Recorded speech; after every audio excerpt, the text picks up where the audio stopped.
আবারও বলছি মেলার মধ্যে কেউ দামি অলঙ্কার করে প্রবেশ করবেন না। মেলার মধ্যে কেউ দামি অলঙ্কার করে প্রবেশ করবেন না। নিজের নিজের মোবাইল ফোন সাবধানে রাখুন।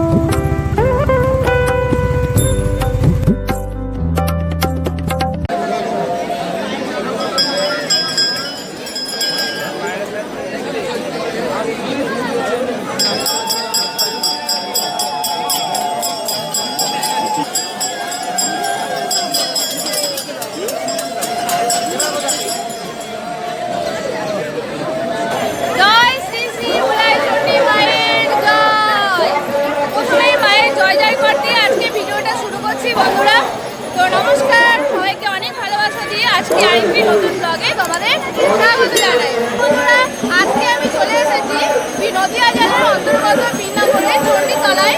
দেখো এখন বাজে হচ্ছে 5:15, কিন্তু চারিদিকে দেখো কত ভক্ত দর্শনার্থী সমাগম, প্রচুর ভিড়। আর যত বেলা বাড়বে ভিড়ের পরিমাণ কিন্তু আরো বাড়তে থাকবে। বন্ধুরা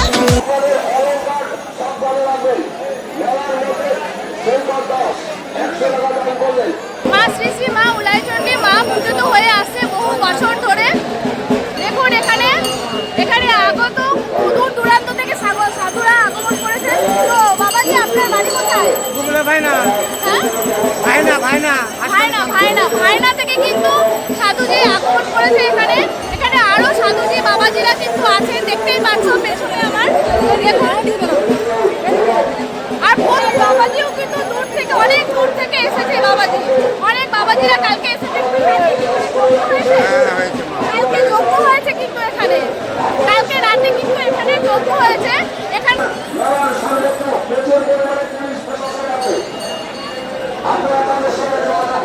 এখানকার মা এতটাই জাগ্রত, এখানকে কিন্তু এই একটা দিন কিন্তু অপেক্ষা করে থাকে সব ভক্ত দর্শনার্থীরা যে কবে এই দিনটা আসবে আর এই দিনে তারা এসে মায়ের কাছে কিন্তু পুজো দেবে। আর এখানে কিন্তু মা চণ্ডীতলায় কিন্তু আরো দুটো পুজো হয়। এটা হচ্ছে বাৎসরিক পুজো বুদ্ধ পূর্ণিমার দিন, আরো শিবরাত্রির পরে কিন্তু আরো দুটো পুজো হয়, পালন পুজো।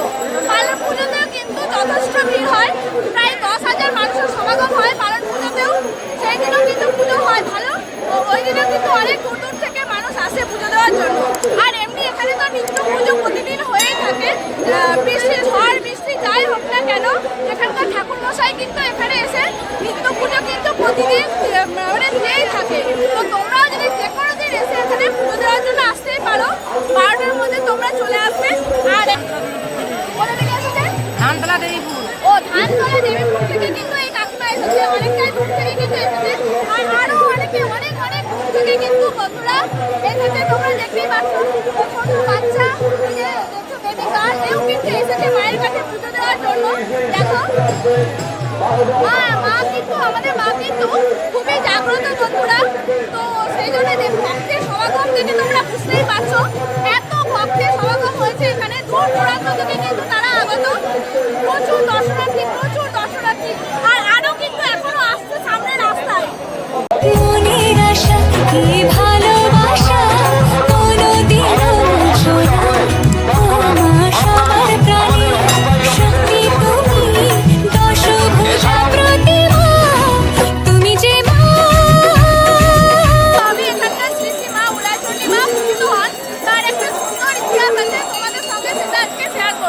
নামটা একটু বলুন না। আমার নাম গোপাল চ্যাটার্জি। আপনার নাম? আচ্ছা, এখানকার পুজো তো অনেক দিনের, তাই না? এখানকার ইতিহাসটা একটু সংক্ষেপে বলবে? 360-65 বছর তো বয়স হবেই আমাদের মাচণ্ডীর এই এখানকার 60-65 বছরই হবে আনুমানিক আমাদের মাচণ্ডীর এই জায়গার স্থানের বয়স। ওই রকম সময় এখান দিয়ে এখন যেটা ফুলিয়ায় দেখছেন গঙ্গার পাড়েই আমাদের এই মাচণ্ডী সীমন্ত সদাগর প্রতিষ্ঠা করেছিলেন। কি করে যে উনি লোক লস্কর মাঝি সব কিছু নিয়ে বেরিয়েছেন বাণিজ্য করতে।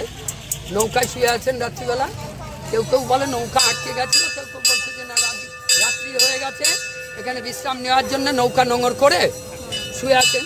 যথারীতি দেখছেন যে নৌকাতে শুয়েই স্বপ্নে দেখছেন এক লাল পেরে শাড়ি পরা দেবীর মূর্তি ওনাকে আদেশ করছেন যে আমাকে এখানে প্রতিষ্ঠা করে তুই পুজোর ব্যবস্থা কর। তারপর হঠাৎ ঘুম ভেঙে যায়। ঘুম ভেঙে যাওয়ার পরে উনি দেখলেন যে মনে করলেন তাই তো মা চণ্ডী আমাকে আদেশ করলেন, ঠিক আছে আমি তাই করবো। এবং ওই তখনই ওনার হাতেই আমাদের এই মা চণ্ডী প্রতিষ্ঠিত, সীমন্ত সদাগরের হাতে। সেইভাবেই এই একই পুজো, নিত্য পুজো প্রতিদিন হয়। সকাল প্রতিদিন হয় ঝড় না? জল বৃষ্টি তুফান যতটাই যাই থাকুক, 9টা থেকে 10:30 এরকম আমি থাকবই।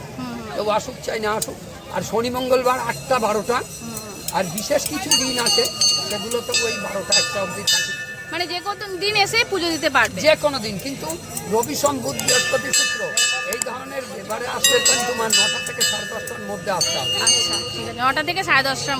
তো বন্ধুরা, আজকে শ্রী শ্রী মা উলাইচণ্ডী মায়ের পুজো মেলা, এখানকার মেলা তোমাদের কেমন লাগলো অবশ্যই কমেন্টস করে জানিও, আর লাইক কমেন্টস করে আমাকে আশীর্বাদ করতেই হয় বন্ধুরা। তো চলো আজকের মতো ভিডিওটা আমি এখানেই শেষ করছি, আবার ফিরে আসছি নেক্সট ভিডিও নিয়ে। তো তোমরা ভালো থেকো, সুস্থ থেকো। আমাদের বন্ধুরা অনেক অনেক ধন্যবাদ জানাই ভিডিওটা দেখার জন্য।